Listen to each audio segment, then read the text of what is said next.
turn over, may tiles, painted walls, and ceiling.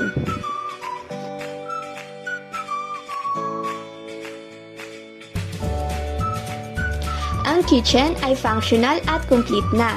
May built-in counter and cabinets pa, kaya ready to use agad. Syempre, fully finished na rin ang bathroom, kasama na ang tiles, shower head, toilet bowl, lavatory, at fixtures. So wala ka na talagang poproblemahin, lilipat ka na lang. So tara, tignan naman natin yung nasa labas ng pinto na ito. Paglabas natin, may extra space pa na pwedeng extension ng kitchen. And at the same time, connection sa extra lot area natin sa gilid.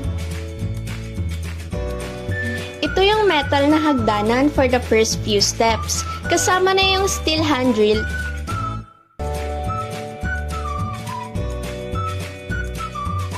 Tapos, ito naman yung concrete